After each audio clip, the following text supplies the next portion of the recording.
ప్రభుత్వ పాఠశాలల్లో degree, PG, B Ed, TTC చదివిన అనుభవజ్ఞులైన ఉపాధ్యాయులు ఉన్నారని, పాఠశాలల్లో విద్యార్థుల హాజరు శాతం పెంచాలని రాష్ట్ర పరిశ్రమలు, ఐటీ శాఖ మంత్రి శ్రీధర్ బాబు అన్నారు.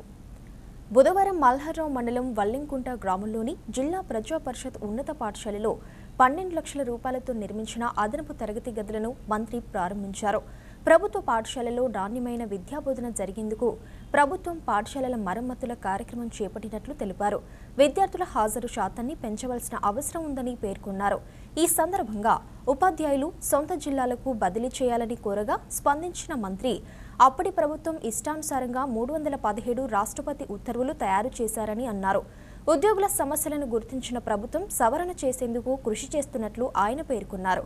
ఈ కార్యక్రమంలో జిల్లా కలెక్టర్ రాహుల్ శర్మ, ఎస్పీ కిరణ్ కారే, ZP CEO Vijayalakshmi, DRDO Naresh, Panchayati Raj EE Dilip, మండల ప్రత్యేక అధికారి అవినాష్, ప్రధానోపాధ్యాయుడు సుదర్శన్ తదితరులు పాల్గొన్నారు. రాష్ట్ర ప్రభుత్వం ప్రాధాన్యత విద్య, వైద్యమని ఈరోజు ప్రభుత్వం ఏర్పాటైనప్పటి నుంచి అనేక సంస్కరణలు తీసుకురావాలి.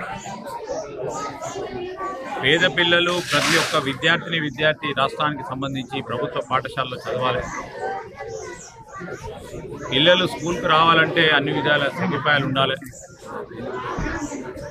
ఒకటి, స్కూల్కు సంబంధించిన మౌలిక సదుపాయాలు కల్పిస్తూ దాని వరకే ఆగిపోకుండా ఈరోజు క్వాలిటీ ఎడ్యుకేషన్ ఇవ్వాలి, నాణ్యమైన విద్యను అందించే ప్రయత్నం చేయాలని ప్రభుత్వం విద్యాశాఖకు సంబంధించి మరి ముఖ్యమంత్రి స్వయాన ఆ శాఖకు సంబంధించిన మంత్రిగా ఉన్న తరుణంలో మరి వారు కూడా ప్రత్యేక శ్రద్ధతో పాఠశాలలు, కళాశాలలు మెరుగుపడాలి, నాణ్యమైన విద్య అందియాలి. పాఠశాల విద్య కానీ, ఇంటర్మీడియట్ విద్య కానీ, కాలేజియేట్ ఎడ్యుకేషన్ కానీ, విశ్వవిద్యాలయాలకు సంబంధించిన విద్య కానీ, ఇంజనీరింగ్ ప్రొఫెషనల్ కాలేజీకి సంబంధించి మెడికలే కానీ, కామర్సే కానీ, ఇతర అంశాలకు సంబంధించి వీటన్నిటి విషయంలో నాణ్యమైన విద్యను అందించాలని తన ఆలోచన, ప్రణాళిక చేసుకుంటూ ముందుకెళ్తా ఉన్నాం. ఇంకోటి, ప్రధానంగా ఎక్కడ అవసరం ఉందో, టీచర్స్ అవసరం ఉంది, మెగా డిఎస్సి అని చెప్పాం. మెగా డిఎస్సికి ఈరోజు మేము అడుగులు వేసినాం. ఇన్ని కార్యక్రమాలు జరుగుతూ ఉన్నాయి. నేను ఇక్కడ గ్రామీణ ప్రాంతం కానీ, పట్టణ ప్రాంతాలకు సంబంధించిన తల్లిదండ్రులకు కూడా మనవి చేస్తూ ఉన్నాం. ప్రైవేటు విద్య సంబంధించి దానికంటే మెరుగైన రీతిలో నాణ్యమైన విద్యను అందించే ప్రభుత్వ పాఠశాలలో మీ పిల్లలను చదివించి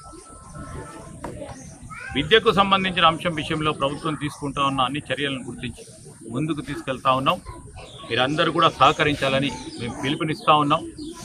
మరి ఆ కార్యాచరణలోనే, ఆ కార్యక్రమ భాగంలోనే ఈరోజు పాఠశాలలు ఎక్కడ చూసినా మీరు చూడండి, మార్పు కనబడే కార్యక్రమాన్ని మొదలుపెట్టాం, మార్పు చూపెడతా ఉన్నాం. కేవలం పేరుకే కాదు, నాణ్యత విషయంలో కూడా రాబోయే కాలంలో ఆ నాణ్యమైన విద్యను అందించడానికి ముందుకు తీసుకెళ్లే ప్రయత్నం చేస్తాం.